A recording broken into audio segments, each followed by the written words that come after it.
Okay, this week's drill of the week is the Breakout Rondo. So this is a possession-based drill, but really focuses on the transition moments from defense to attack and attack to defense. And I think that draws out those objectives really well.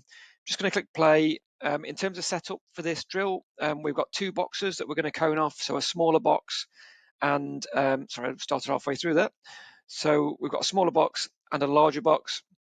So the smaller box is going to be, or is going to start with a 5v3 rondo in there.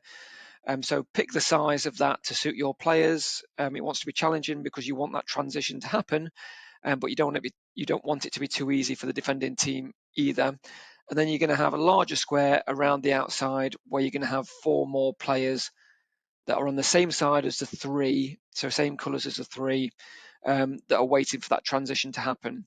So as I say, it starts with a 5v3. The Blues start with the ball in the centre square. They're trying to keep possession. When that transition happens, as it's going to in a second, the white team will win the ball here. And then as soon as they've won the ball, then we've got a transitionary moment. So the blue team have lost the ball, and now the white team are playing, but they're playing with all of their players in the larger square. So what was a 5v3 rondo now turns into a 7v5 rondo in the larger area. So now the blue team are defending and the white team are trying to keep the ball. Now, how you want to score this, so you could have a certain number of passes for the white team, so 10, 15 passes, whichever difficulty level you want to make it.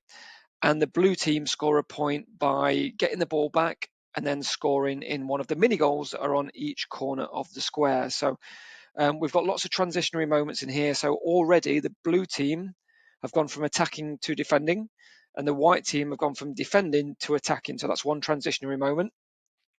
So then we're going to play in the larger square.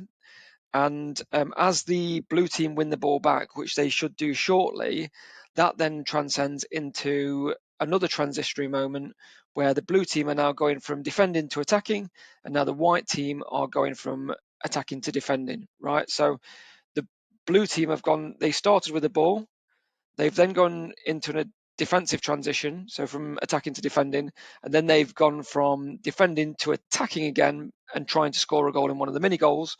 The white team have gone from defending to then attacking in the larger square, having the ball, and then from losing the ball to the blue team to trying to stop them scoring in one of the mini goals in that defensive transition. So both teams are going through both transitionary moments, and they're going through 2 individual transitions during this exercise, in what is a really fun exercise for the players. The players will love this because it's high tempo. Things that we should be looking to coach. So when we're in possession, body shape, our position, especially in the larger area where we are within that grid, are we helping our teammates with our position, and thinking about our position and not crowding in areas, and thinking about the space involved. Scanning, really important. Are we looking to scan to find pockets of space? Are we looking to scan to communicate to our teammates as well? And then out of possession, so when we're defending, are we looking for certain pressing triggers, bad touches, bad passes, negative actions?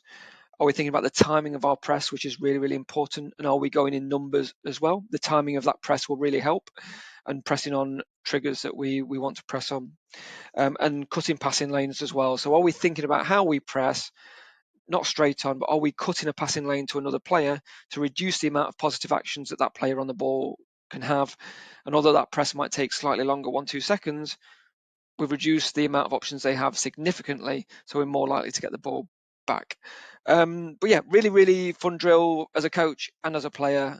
Try this if you haven't tried it before. Let me know if you've got any questions in the comments. And yeah, thank you.